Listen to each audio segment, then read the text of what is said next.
প্রধানমন্ত্রী পণ্ডিত জওয়াহরলাল নেহেরু রাঁচি পাগলা গারদে গিয়েছেন, মেন্টাল হসপিটাল। পাগলেরা নেহেরুকে দেখে আশ্চর্য হয়ে গেছে, এত সুন্দর মানুষ, মাথায় কিস্তি টুপি, গায়ে শেরওয়ানি, মুসলমানি ড্রেসই আলাদা। যদিও তিনি হিন্দু ছিলেন, পরেছেন মুসলমানি ড্রেস। শেরওয়ানি কাদের পোশাক? কাদের পোশাক? হাতে ছড়ি নিয়ে হাঁটা, স্টাইল করে, সুন্দর পাজামা, সুন্দর টুপি, সুন্দর সাজসজ্জা করে, মুসলমানদের ড্রেস। এই ড্রেস পরে তিনি গিয়েছেন, সব সময় যে ড্রেস তিনি পরতেন। পাগলেরা জিজ্ঞেস করছে, তুমি কে গো? উনি বলছেন, আমারে চেনো নাই? আমি ভারতের প্রধানমন্ত্রী পণ্ডিত জওয়াহরলাল নেহেরু। পাগলেরা বলছে, ও সেই কথা। আমরাও যখন এই হসপিটালে আসছিলাম, এই তোমার মতো লম্বা লম্বা কথা আমরাও বলছি। থাকো আমাদের সাথে কিছুদিন, তোমার মাথাও ঠান্ডা হয়ে যাবে। ক্ষমতায় যারা থাকে, ক্ষমতার মোহে চতুর্দিকে অন্ধকার দেখে, মনে করে আমার পতন আর হবে না। কিন্তু তোমাকে বুঝিবে যে গোকুলে বাড়ি শেষে। গাড়ির চাকা সব সময় উপরে থাকে না। গাড়ির চাকা সব সময় উপরে থাকলে গাড়ি তো চলবেই না। গাড়ির চাকা ঘোরে বলেই তো গাড়ি চলে।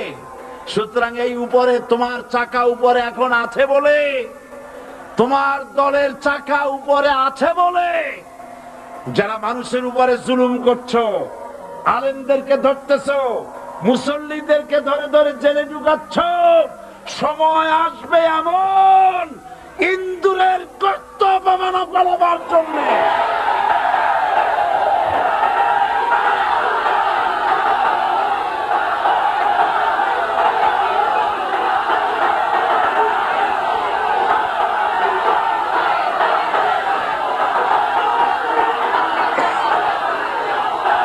আবু জাহেলের গোষ্ঠী মনে করেছে সোজা আঙ্গুলে ঘি যখন উঠলো না, আঙ্গুল বাঁকা করতে হবে। শুরু হয়ে গেল অত্যাচার, শুরু হয়েছে না? হযরত সুমাইয়া রাদিয়াল্লাহু তাআলা আনহা কি নির্মম ভাবে, নিষ্ঠুর ভাবে তাকে শহীদ করা হলো। খাব্বাব, হুবাইব, হযরত খাব্বাব রাদিয়াল্লাহু তাআলা আনহুকে দেখে হযরত ওমর একদিন বলছিলেন, খাব্বাব তোমার পিঠে এত গর্ত কেন? এত গর্তওয়ালা পিঠ আর এত চিকুন কোমর আমি তো জীবনেও দেখিনি। হযরত খাব্বাব বলেছেন, ওমর জানো না, ইসলাম কবুল করার অপরাধে, কালেমা পড়ার অপরাধে কাফের বেঈমানেরা আমাকে মারধর করেছে। যখন আমি তাদের মারে কালেমা ছাড়ি নাই, তখন আগুন জ্বালায়া আগুনের আংটার উপরে, আংটা আগুনের উপরে আমাকে চিৎ করে শোয়া, আমি যেন নড়াচড়া করতে না পারি সেজন্য আমার বুকের উপরে পাথর চাপা দিয়ে রেখেছে। আগুনে গোশত পুড়ে পুড়ে আগুন ভিতরে ঢুকেছে, গায়ের রক্ত আর চর্বি গলে গলে পড়ে আগুনগুলো নিবেছে। ওই পিঠে যে গর্ত হয়েছে আজও পর্যন্ত সেই গর্ত মিটে যায় নাই। হযরত খাব্বাব রাদিয়াল্লাহু তাআলা আনহু বলছেন, বুখারী শরীফে হাদিসে ভাবে এসেছে, ওয়ান খাব্বাব বিন আরিদ রাদিয়াল্লাহু তাআলা আনহু আন্নাহু ক্বাল শাকাউনা ইলা রাসূলিল্লাহ সাল্লাল্লাহু আলাইহি ওয়াসাল্লাম ওয়া হুয়া মুতাওয়াসসাদুন বুরদাতুন লাহু ফি জিল্লিল কাবা। আমি গেলাম রাসূলুল্লাহর কাছে, যে দেখি হুজুর বাইতুল্লাহ শরীফের ছায়ায় আরাম ফরমাচ্ছেন। আমি কাছে গিয়ে বললাম, আলা তাস্তানসিরু লানা আলা তাদউ লানা ইয়া রাসূলুল্লাহ। হে রাসূল, আপনি কি আমাদের জন্য দোয়া করবেন না? আপনি কি আমাদের জন্য আল্লাহর কাছে সাহায্য প্রার্থনা করবেন না? মার খেয়ে খেয়ে তো শেষ হয়ে গেল। শুনতেছেন আপনারা? আল্লাহর নবী উঠে বসলেন, বললেন, খাব্বাব শোনো, তোমাদের আগে যারা এই পৃথিবীতে এসেছিলেন দ্বীনের দাওয়াত দেওয়ার জন্য, সমকালীন রাষ্ট্র শক্তি তাদেরকে ধরত। ফায়ুখাজুর রাজুলু ফায়ুহফারু লাহু ফিল আরদ, তার জন্য তারে ধরে নিয়া মাটির মধ্যে গর্ত করত। ফায়ুজআলু ফিহা, এরপরে সেই গর্তের ভিতরে তাকে কোমর পর্যন্ত গেড়ে দিত। সুম্মা ইউতা বিল মানশার, এরপরে করাত আনা হতো। ফায়ুদাউ আলা রাসিহি, এরপরে করাতটা মাথার উপরে রাখা হতো। ফায়ুজআলু নিসফাইন, এরপরে করাত দিয়া চিরে চিরে জীবিত মানুষটাকে দ্বিখণ্ডিত করে ফেলে দিত। মা ইয়াসুদ্দুহু যালিকা আন দীনি, এত কষ্ট দেওয়ার পরেও, এত জুলুম করার পরেও দ্বীনের দায়ীদেরকে এক চুল পরিমাণ আল্লাহর রাস্তা থেকে তারা সরাই দিতে পারে নাই। ওয়াল্লাহি, ও খাব্বাব, আমি আমার আল্লাহর নামে কসম করি। ও মুসলমান, কে কসম করতেছে? আল্লাহ রাসূল। আমি আমার আল্লাহর নামে কসম করি, ওয়াল্লাহি লা ইউতাম্মান্নাল্লাহু হাযাল আমর হাত্তা ইয়াসির রাকিবু মিন সানা ইলা হাযরামাউত। সেদিন বেশি দূরে নয়, ইয়েমেনের রাজধানী সানা থেকে শুরু করে সৌদি আরবের হাযরামাউত পর্যন্ত হাজার হাজার মাইল, এই দীর্ঘ পথে যুবতী নারী তার সৌন্দর্যের পর্ষা নিয়া, আর ধনাঢ্য ব্যক্তিরা, সওদাগরেরা তাদের টাকা পয়সা নিয়া একাকে নিয়ে অথবা দলবদ্ধ ভাবে মানুষেরা যাতায়াত করবে। লা ইয়াখাফু ইল্লাল্লাহ, মানুষের মনের মধ্যে কোনো ভয় থাকবে না। এমন একটা সময় আসবে, ওয়ালাকিন্নাকুম তাস্তাজিলুন, অথচ তোমরা বড্ড তাড়াহুড়ো করছো। তাড়াহুড়ো করো না, অপেক্ষা করো, ধৈর্য ধরো, মার খাও, জেলে যাও, শহীদ হও, আল্লাহর রাজ কায়েম হবেই হবে।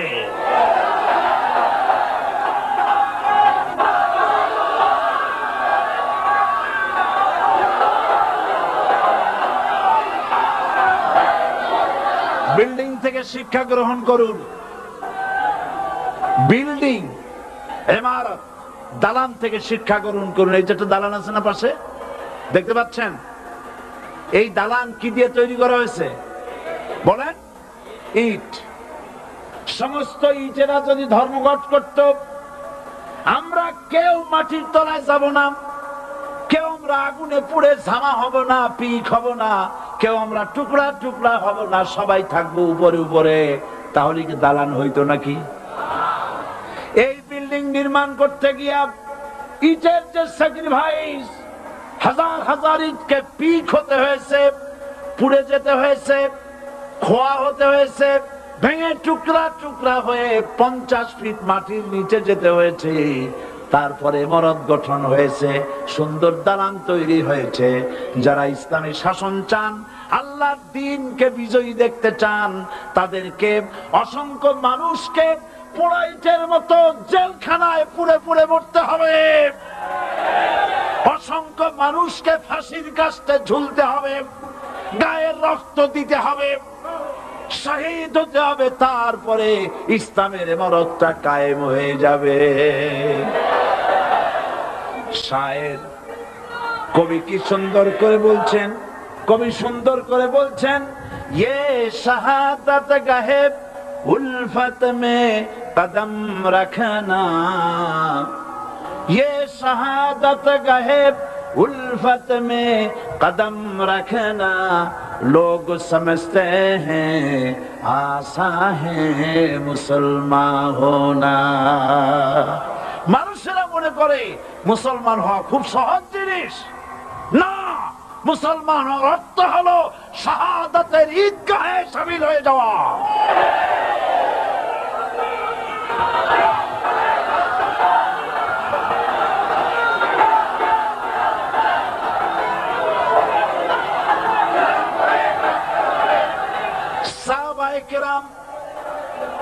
সাহাবায়ে কেরাম মার খেলেন, এবার স্বয়ং আল্লাহর নবীর গায়ে হাত তুলল।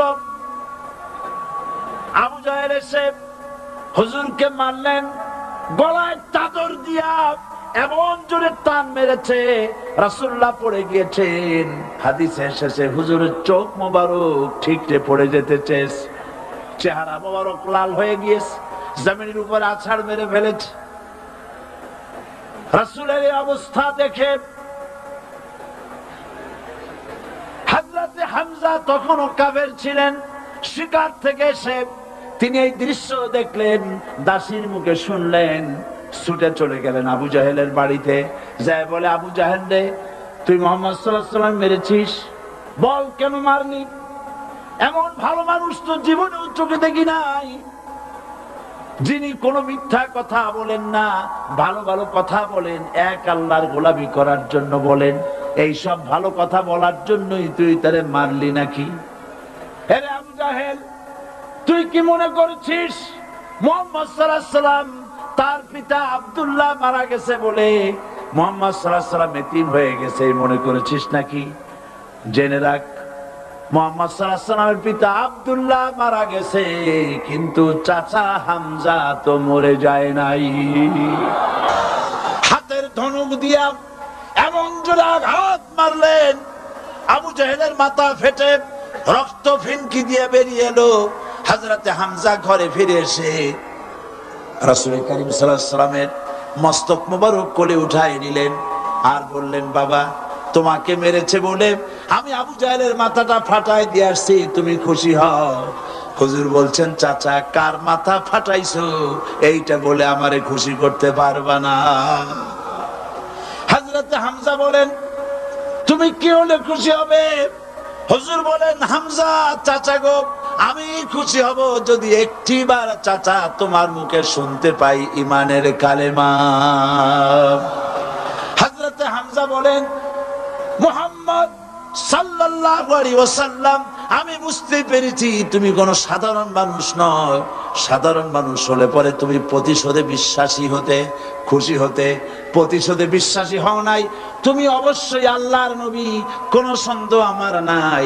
তুমি সাক্ষী থাকো, আমি পড়ে নিলাম, লা ইলাহা ইল্লাল্লাহু মুহাম্মাদুর রাসূলুল্লাহ। জোরে পড়ো, লা ইলাহা ইল্লাল্লাহু মুহাম্মাদুর রাসূলুল্লাহ। ঘাবড়াবার কারণ নাই।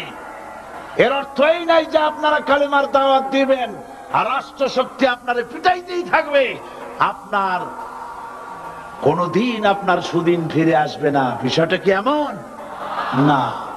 আমার আল্লাহর ওয়াদা শুনুন, ওয়ালা তাহিনু ওয়ালা তাহজানু ওয়া আনতুমুল আ'লাউনা ইন কুনতুম মুমিনিন। মুমিন যদি হও, আমি তোমাদেরকে বিজয় দান করব। সুবহানাল্লাহ বলে। আজ যদি আমাদের উপরে বিপদ এসে থাকে, তাহলে তার একমাত্র কারণ পূর্ণাঙ্গ ঈমানের অভাব আমাদের মধ্যে রয়েছে, ঠিক কিনা? আজ পৃথিবীতে সব থেকে মার খায় কারা? চিল্লায় বলো। আলজেরিয়ায় কারা? বসনিয়ায় কারা? চেচনিয়ায় কারা? প্যালেস্টাইনে কারা? আহা, প্যালেস্টাইনের মুসলমানদেরকে মারি মেরে শেষ করে দিল। দেখছেন ছবিতে না? দেখেন নাই? প্যালেস্টাইনের মুসলমানদের যখন মারা হচ্ছে, বাংলাদেশের প্রধানমন্ত্রী তখন আমেরিকায় ক্লিনটনের সঙ্গে কথা বলতেছেন। তিনি ক্লিনটনের কাছে তার পিতৃ হত্যার জন্য দায়ী সাজাপ্রাপ্ত 3 জন ব্যক্তিকে ফেরত চাচ্ছিলেন। আমার দৃষ্টিতে এটা কোনো অপরাধ নয়। সন্তান তার পিতার প্রতি আকর্ষণ থাকবেই। আমার আপত্তি সেখানে আপনি প্রধানমন্ত্রী শুধু শেখ পরিবারের প্রধানমন্ত্রী নন, শুধু আওয়ামী লীগের প্রধানমন্ত্রী হওয়া উচিত নয় আপনার। আপনি পৃথিবীর দ্বিতীয় বৃহত্তম বাংলাদেশের 12 কোটি মুসলমানের প্রধানমন্ত্রী। পিতৃ হত্যার আসামি ফেরত চাইলেন, কিন্তু বিল ক্লিন্টনের আশ্রয় প্রশ্রয় লালিত পৃথিবীর অসভ্য জাতি সন্ত্রাসী ইহুদিরা প্যালেস্টাইনের মুসলমানদেরকে পাখির মতো গুলি করে হত্যা করছে, আপনি কেন জবাব চাইলেন না?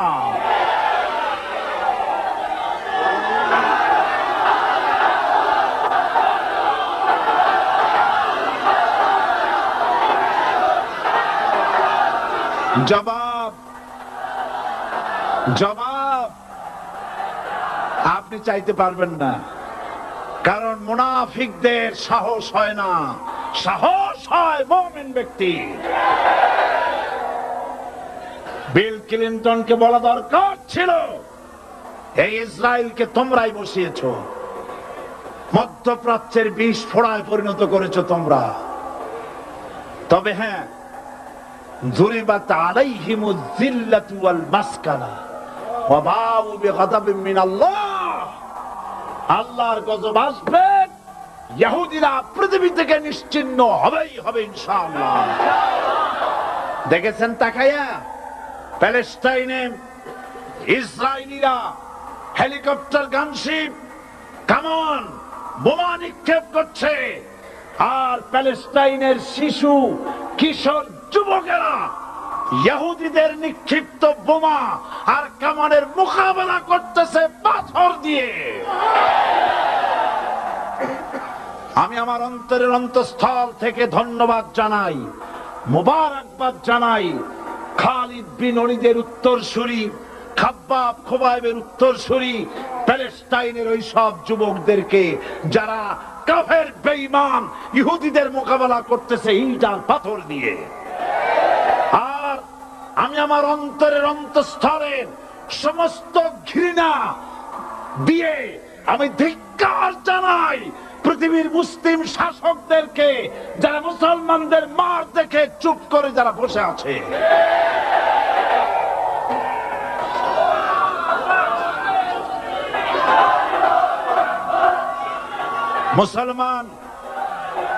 মুসলমান যদি মুসলমানের মতো হয়, 10 জন যথেষ্ট, কয়জন যথেষ্ট?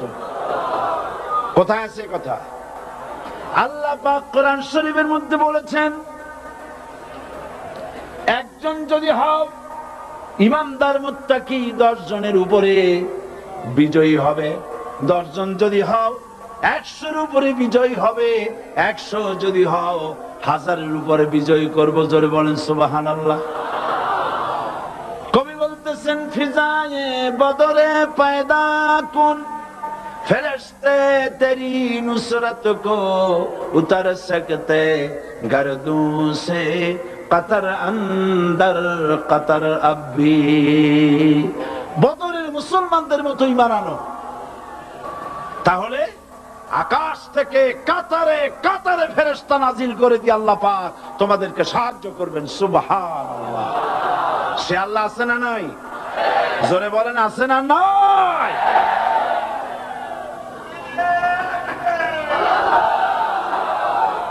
সে আল্লাহ রাব্বুল আলামিন কোরআনে কারীমের ভিতরে আয়াতুল কুরসির মধ্যে বলে দিয়েছেন, আল্লাহু লা ইলাহা ইল্লা হুয়াল হাইয়ুল কাইয়্যুম। প্রাণ খুলে সবাই পড়েন, বসা মানুষ দাঁড়ানো মানুষ। আল্লাহু লা ইলাহা ইল্লা হুয়াল হাইয়ুল কাইয়্যুম। আল্লাহ রাব্বুল আলামিন, তিনি ছাড়া কোনো ইলাহ নাই, তিনি সার্বভৌমত্বের মালিক কেউ নাই আল্লাহ ছাড়া। এই কথা মানুষকে ঘোষণা করতে হবে। বাধা, এই কথা বললেই বাধা দেবে কয় শ্রেণীর লোক? 3 শ্রেণী। প্রথম শ্রেণী হচ্ছে কে? রাষ্ট্রশক্তি। আজও তারা বাধা দিচ্ছে। আল্লাহর আইন দিয়ে দেশ চালাও, তারা তাদের মন মর্জি মোতাবেক আইন দিয়ে দেশ চালাবে। আল্লাহ পাক বলছেন, আলা লাহুল খালকু ওয়াল আমরু, সৃষ্টি যার, আইন চলবে।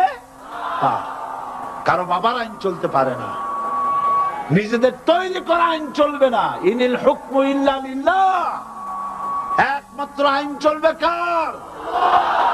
এই আইন রাসূল করিম সাল্লাল্লাহু আলাইহি ওয়াসাল্লাম মদিনায় কোরআন দিয়ে প্রতিষ্ঠিত করেছিলেন। আল্লাহর বিধান, আল্লাহর সার্বভৌমত্ব কায়েম করেছিলেন। কোরআন সংবিধান হলো, চুরি বন্ধ হলো, ডাকাতি বন্ধ হলো, জেনা বন্ধ হলো, হত্যা বন্ধ হলো, ধর্ষণ বন্ধ হলো, সব কিছু বন্ধ হয়ে গিয়ে মুসলমানেরা শান্তি লাভ করলো, পৃথিবীর মানুষ শান্তি লাভ করলো। সুবহানাল্লাহ ওয়া বিহামদিহি। আজ মুসলমানেরা শত্রু চেনে না, বন্ধু চেনে না। বন্ধুকে বানাইছে শত্রু, শত্রুকে বানাইছে বন্ধু। কে বন্ধু কে শত্রু চিনাই দিবেন কে? আল্লাহ। বলেন কে দিবেন? আল্লাহ রাব্বুল আলামিন কোরআনে কারীমের মধ্যে পরিষ্কার করে বলেছেন, লাতাজিদান্না শাদ্দান নাসি আদাওয়াতান লিল্লাযীনা আমানুল ইয়াহুদা ওয়াল্লাযীনা আশরাকু। আল্লাহ পাক বলছেন, হে রাসূল, মানুষের ভিতরে দুইটা শ্রেণী মুমিনদের জন্য সবথেকে জঘন্য দুশমন। কয়টা শ্রেণী? দুইটা। একটা হলো ইহুদ আর একটা হলো মুশরিক। একটা হলো ইহুদি আর একটা হলো মুশরিক। এটা হলো তোমাদের দুশমন। আর আজ আমাদের দেশে, পৃথিবীর বিভিন্ন দেশে মুসলমানেরা মুশরিকদের সঙ্গে সম্প্রীতি বাড়াচ্ছে, মুসলমানদের সাথে শত্রুতা বাড়াচ্ছে। আজ আমার দেশে পূজা পার্বণে বাধা নাই। পূজা পার্বণে বাধা আছে? পূজা পার্বণে বাধা নাই। বাধা কোথায়? কোরআন শরীফের তাফসীর মাহফিলে। কোরআনের তাফসীরের মাহফিলে বাধা দেওয়া হচ্ছে। গান বাজনায় 144 ধারা নাই, কিন্তু কোরআন শরীফের মাহফিলে 144 ধারা দেওয়া হচ্ছে। যারা দিচ্ছে তারা আবার উমরাও করে, হজও করে। ওরা আমাদের বলে আমরা নাকি ধর্মের নামে রাজনীতি করি। বলে না? আমরা নাকি ধর্মের নামে রাজনীতি করি। আমি বলি, ধর্মের নামে আমরা রাজনীতি করি না, আমরা ধর্মীয় রাজনীতি করি। কথাটা বুঝে আসছে কিনা? ধর্মের নামে রাজনীতি তো সেই ব্যক্তি করে 1996 সনের নির্বাচনের আগে যিনি মাথায় পট্টি বেঁধেছিলেন, যিনি শপথ গ্রহণের সময় হাতে তসবিহ বলেছিলেন। ধর্মের নামে রাজনীতি তিনি করেছেন। আজ অনেকগুলি ডিগ্রি পেয়েছেন তিনি, অনেকগুলি ডিগ্রি পেয়েছেন। কয়টা? মুখস্থ হয়ে গেছে আপনাদের।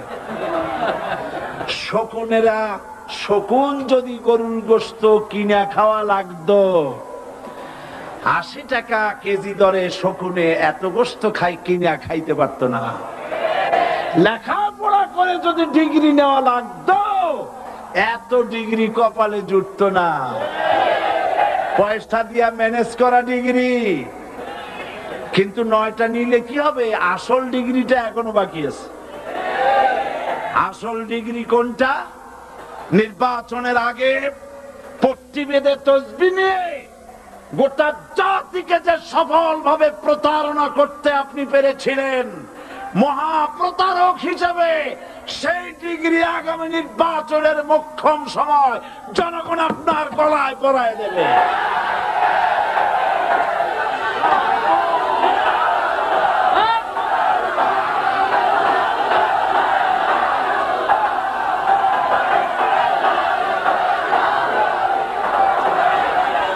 সুতরাং ধর্মের নামে রাজনীতি নয়, আমরা ধর্মীয় রাজনীতি করি।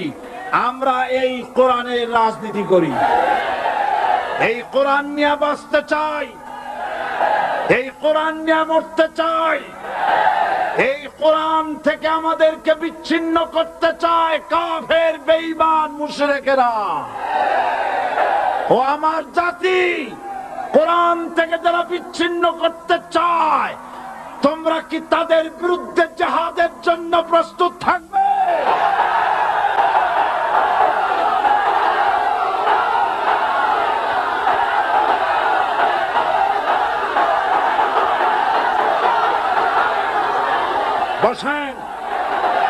বসেন, বসেন,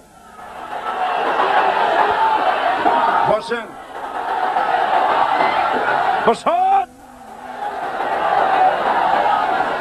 আমি বুঝতে পেরেছি বিষয়টা কি। আসরের পরের থেকে বসা তো, সুযোগ পাইয়া খাড়া হইয়া কোমর সোজা করলেন। বসেন, সবাই বসেন, কোমর সোজা হয়ে গেছে, বসেন। এত বড় মাহফিল জীবনে আর একটা পাবো নিশ্চয়তা আছে কি? জোরে বলেন আছে? আজ আমাকে কথা বলতেই হবে ইনশাআল্লাহ, কারণ আগামীতে আবার আপনাদের সাথে দেখা হবে কিনা আমি জানি না। কথা বলতেই হবে। বসেন, কেউ দাঁড়িয়ে থাকবেন না। আমি দেখতে পাচ্ছি বাংলাদেশের ভাগ্য আকাশে উত্তর গগনে কালো মেঘ জমা হয়েছে। ঝড়ের পূর্বাভাস লক্ষ্য করছি। যদি মোকাবেলা করতে না পারেন সক্ষম ভাবে, এমন অন্ধকার গাঢ় কালো অমাবস্যার রাত আসতে পারে যার সুবে সাদেক হওয়া অসম্ভব। সুতরাং আপনারা কি কাপুরুষের মতো কাফের মুশরিকদের গোলামি করে মরতে চান? বিড়ালের মতো 500 বছর বেঁচে থাকার কোনো লাভ নাই।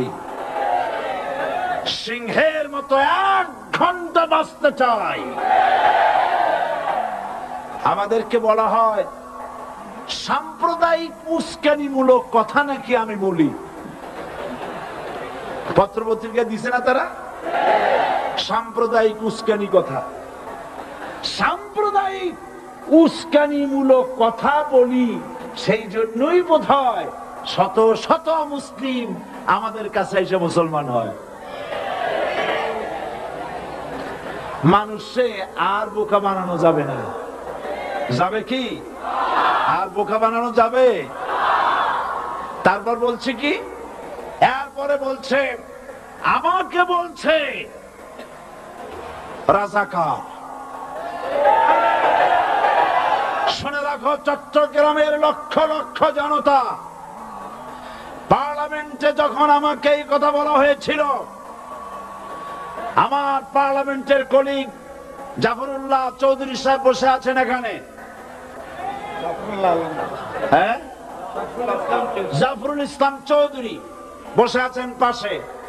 প্রধানমন্ত্রী সুদ্ধা, অন্তত 3 শতাধিক পার্লামেন্টের সম্মানিত সদস্যরা সেদিন বসা। 1997 সনের বাজেট বক্তৃতা যখন আমি করতেছিলাম, ডক্টর কুদরতে খোদা, নাম রাখছে কুদরতে খোদা, আসলে গজবে খোদা। এই লোকটি নাস্তিক, ইসলামের চূড়ান্ত দুশমন। তার প্রণীত শিক্ষা ব্যবস্থার যখন সমালোচনা করছিলাম, ট্রেজারি বেঞ্চ থেকে আমাকে বলা হলো রাজাকার। আমি আমার সমস্ত শক্তি একত্রিত করে বলেছিলাম শুধুমাত্র হিন্দুস্তানের রাজাকারেরাই আমাকে রাজাকার বলতে পারে। আমি বলেছিলাম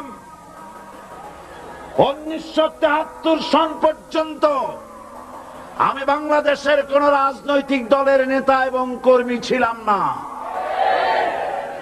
আমি রাজাকার নই। আমাকে রাজাকার বলে যদি তাকেও প্রমাণ করতে না পারে 10 কোটি টাকার মানহানি মামলা দায়ের করব। আমার এই বক্তব্য সারা দুনিয়া শুনেছে। পার্লামেন্টে আমার এই বক্তব্য রেকর্ড হয়ে আছে। সেদিন 3 শতাধিক পার্লামেন্ট মেম্বারের কেউ আমার চ্যালেঞ্জ গ্রহণ করেন নাই। যে কোনো ব্যক্তি পার্লামেন্টে গিয়ে আমার বক্তৃতা দেখে আসতে পারেন। ফেরাউন মরে যাবে, নমরুদ মরে যাবে, কিন্তু তাদের প্রেতাত্মারা যুগে যুগে তারা বেঁচে থাকবে। আগুনের ভিতরে ভালাবার ব্যবস্থা হয়েছে। আল্লাহ পাক বলে দিয়েছেন, আমার রাস্তায় যদি চেষ্টা করো, জিহাদ করো, আমার সাহায্য তোমরা পাবে। ওয়া কানা হাক্কান আলাইনা নাসরুল মুমিনিন। মুমিনদেরকে সাহায্য করা আমি আল্লাহর জন্য ওয়াজিব। সুবহানাল্লাহ বলবেন না? আলহামদুলিল্লাহ বলবেন না? আমার জন্য ওয়াজিব মুমিনদেরকে সাহায্য করা। ইব্রাহিম আলাইহিস সালামকে আগুনে ফেলানো হচ্ছে। হযরত জিবরাইল বলেন, ইব্রাহিম তোমাকে আগুনের ভিতরে ফেলানো হতেছে, আমার কাছে সাহায্য চাও, আমি তোমারে বাঁচায় দেব।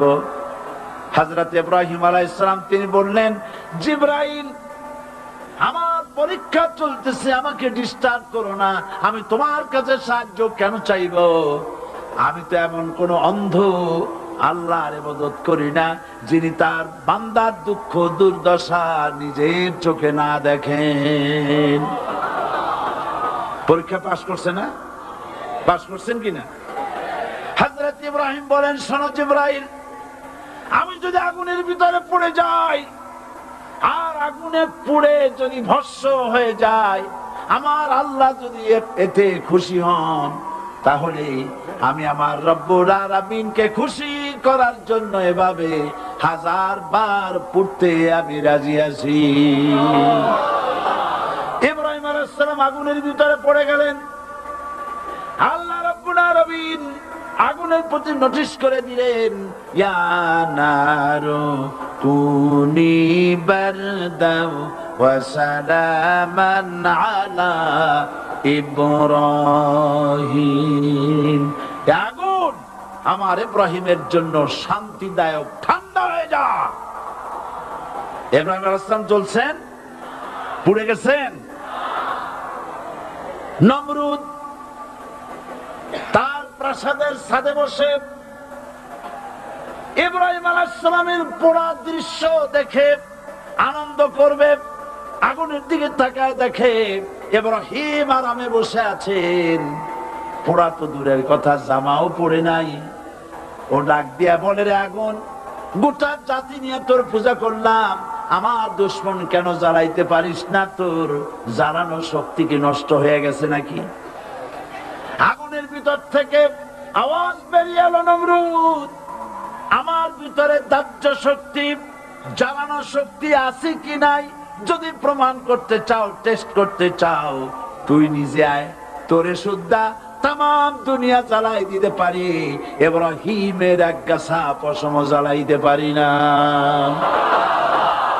বিশ্বকবি আল্লামা ইকবাল কি সুন্দর করে বলেছেন, আজ ভি হো জু ইব্রাহিম কা ইমাম पैदा आग कर सकती है एक अंदाज़े गुलिस्तां पैदा।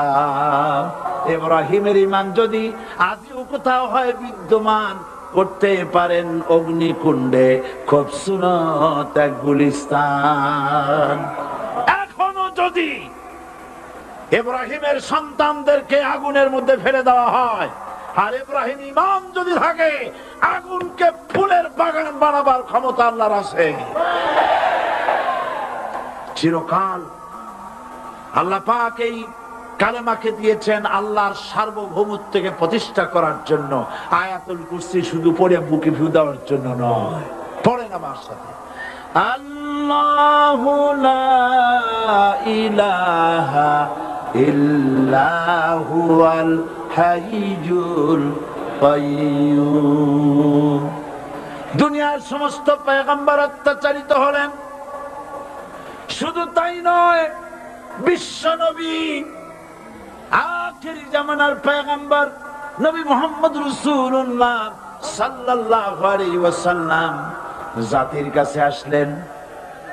তিনি এসে বললেন, ইয়া আইয়ুহান নাস কুলু লা ইলাহা ইল্লাল্লাহ। প্রথম দাওয়া, প্রথম দাওয়া। শুনছেন কথা? রাসূলুল্লাহ বলছেন, ও জাতি, আমার রাসূল তো মক্কার রাসূল না শুধু, মদিনার রাসূল না শুধু, আরবি ভাষা ভাষীদের রাসূল না শুধু, আমার নবী কি নবী? চিল্লায় বলেন। তাই তিনি বলেছেন, ও বিশ্বের মানবতা, বিশ্বের মানব গোষ্ঠী, যদি মুক্তি পেতে চাও, নাজাত পেতে চাও, উচ্চারণ করো, বিশ্বাস করো, আমল করো, বলো লা ইলাহা ইল্লাল্লাহ। জোরে পড়েন লা ইলাহা ইল্লাল্লাহ, লা ইলাহা ইল্লাল্লাহু মুহাম্মাদুর রাসূলুল্লাহ। আবু জাহেল বুঝছিল কলেমার অর্থ? কথা বলেন না কেন? আবু জাহেল বুঝছিল? উতবা, সাইবা, মুগিরার গোষ্ঠীরা বুঝছিল? বুঝেছে। তারপরে তারা চিন্তা করলো যে সর্বনাশ তো করছে, লা ইলাহা, কোন ইলাহ নাই, আইনদাতা নাই, বিধানদাতা নাই, তাহলে আমরা কি ঘরে বসে বসে কি করব? উনি নতুন একজন ইলাহ নিয়ে আসছে, আল্লাহ ছাড়া কোন ইলাহ নাই, তাহলে আমাদের কাজটা কি? প্রথমে তারা চেষ্টা করলো যে একটু দেখি নরম নরম ভাবে হয় নাকি। চলে গেল আবু তালেবের কাছে, আসে না দিছে, বলল আবু তালেব, তুমি তো কুরাইশদের নেতা, তোমার ভাইয়ের ছেলে কয়টাই কি? কি আশ্চর্যজনক কথা! লা ইলাহা ইল্লাল্লাহ, আল্লাহ ছাড়া কোন ইলাহ নাই, তা আমরা করব কি? তোমার ভাতিজাকে বুঝাও লা ইলাহা ইল্লাল্লাহ দাওয়াত বন্ধ করে দিক, এর বিনিময়ে টাকা লাগে টাকা দেব, সোনা লাগে সোনা দেব, যত সুন্দরী মেয়ে চায় তাও দেব, নেতৃত্ব চায় তাও দেব, তবু যেন কালেমার দাওয়াত না দেয়। আসিনে কা হাদিসে আছে কিনা? নবীজি যখন বাড়ি ফিরলেন, চাচা আবু তালেব নিজের কলিজার টুকরা সন্তান হযরত জাফর আলীর চাইতে তিনি ভালোবাসতেন কলিজার মতো করে মুহাম্মদ সাল্লাল্লাহু আলাইহি ওয়াসাল্লামকে। বলছে, বাবা এমন কথা কেন বলো যাতে লোকেরা খেপে যায়? এই কথাগুলি বলো না, ওরা আমার কাছে এই সব প্রস্তাব দিয়ে গিয়েছে। রাসূলুল্লাহ প্রস্তাব শুনে এগ্রি করলেন। জি, আমার নবী বলেন, ও আমার চাচা আবু তালেব, প্রস্তাবকারীদেরকে শুনিয়ে দিন।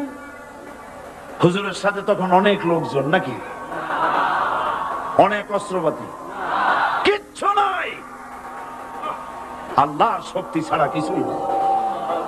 আমার নবী বলেন, ও আমার চাচা আবু তালেব, প্রস্তাবকারীদেরকে শুনিয়ে দেন, যেটা দেওয়া সম্ভব সেটা তো দূরের কথা, যেটা দেওয়া সম্ভব নয় তাও যদি তারা দিতে পারে আমার এই, যেমন আকাশের সূর্যটা ধরে এনে ওরা যদি আমার ডান হাতে তুলে দেয়, আকাশের পূর্ণিমার চাঁদটা ধরে যদি বাম হাতে আমার তুলে দেয়, এর বিনিময়ে এক মুহূর্তের জন্য তাওহীদের দাওয়াত আমি বন্ধ করে দেব না।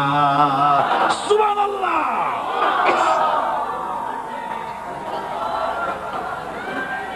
রাসূল করিম সাল্লাল্লাহু আলাইহি ওয়াসাল্লাম তাদের এই প্রস্তাবকে যখন গ্রহণ করলো না, কাফেররা বুঝলো। আমি আগেই বলেছি 3 শ্রেণীর লোক বাধা দিয়েছে। কয় শ্রেণী? প্রথম শ্রেণী কি? রাষ্ট্র শক্তি, তাদের হাতে অস্ত্রপাতি তো খুব শক্তি, আর যারা একবার ক্ষমতায় যায় ওরা মনে করে এই ক্ষমতা থেকে আমাদেরকে কেউ নামাইতে পারবে না। বিংশ শতকের শ্রেষ্ঠ মুজাদ্দিদ আল্লামা সৈয়দ আবুদুল্লাহ মওদুদী রাহমাতুল্লাহ আলাইহি তিনি এক জায়গায় লিখেছেন, স্বৈরাচারীরা তার পতনের সমস্ত ছিদ্র বন্ধ করে, কিন্তু একটা ছিদ্র বন্ধ করতে পারে না, মনের ভুলে সেই ছিদ্রটা থেকেই যায়, যেই ছিদ্র দিয়ে আসলে তার পতনটা হবে। ক্ষমতায় গিয়ে মনে করে চিরকাল ক্ষমতায় থাকবো,